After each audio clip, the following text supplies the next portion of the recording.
Do you believe that soulmates can exist outside of romance? I do. And today I'm going to talk about how I, as an aromantic and asexual person, not only believe in platonic soulmates, but I also believe that they're some of the most powerful connections that we can have. I figured out that I'm ace when I was 29 years old, and I figured out that I'm aromantic at 31. And along that journey, I faced a lot of scrutiny over my relationship choices, especially scrutiny from myself because of the societal pressures that I faced.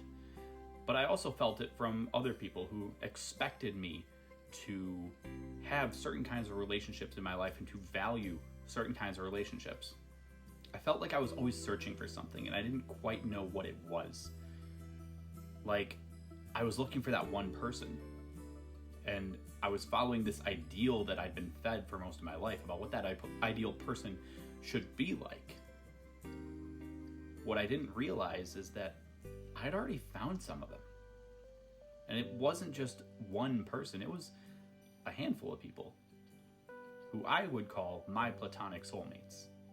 You know, I grew up thinking that I'd find this perfect person and I'd have this perfect romantic relationship with them and they'd be my soulmate. What I didn't understand is that those perfect meetings can happen and they're not even romantic. You can have a series of events lead you to someone that you find is so invaluable to your life. There's no price you can put on what they mean to you because they enrich your life so much. And when I think about the people that I would consider my platonic soulmates, that's what they are for me.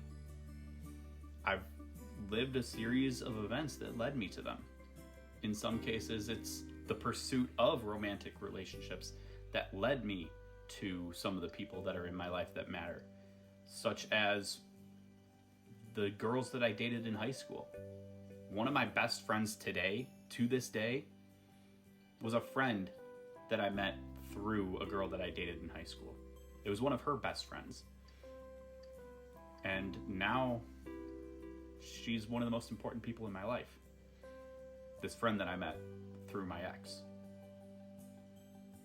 We've been friends for going on 2 decades, and I'm going to her wedding this summer, flying 2 time zones away to go see it. She means the world to me.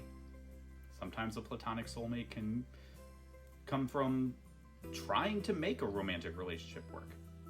Another one of my most important ones is somebody that I did have a romantic relationship with. The longest romantic relationship I ever had. We were together for 15 months, but when we broke up, the hardest part of it was just not having her in my life. Now, thankfully, we took some time off and then started talking again just a few months later.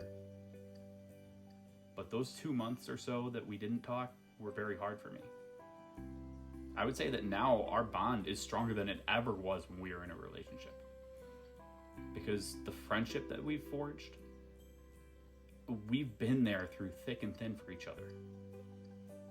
And I don't know who I'd be without her.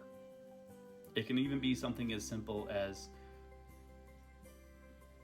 taking somebody up on an offer to drive you home after track practice. That's how another of my people that I would call my platonic soulmates and I became friends. He offered me a ride home from track practice. We were kind of friends. We weren't that close, I don't remember, but I vividly remember getting in that car, him turning on Blink-182, and I realized this is my brother for life. I got the honor of being the best man in his wedding. So how is a platonic soulmate different from a romantic soulmate? Aside from the obvious, there's no romantic attraction necessary for platonic soulmates. But outside of the romantic piece of it, they're really not that different. A platonic soulmate still holds you accountable. They still are there for you when you need them. They're still people that you can turn to and people that turn to you.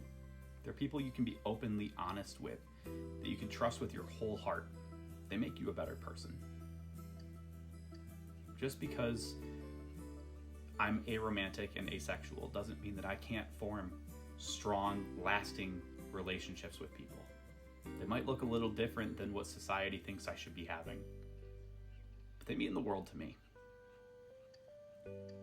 The 3 people that I mentioned and the handful of others that I've met throughout my life, they mean the world to me.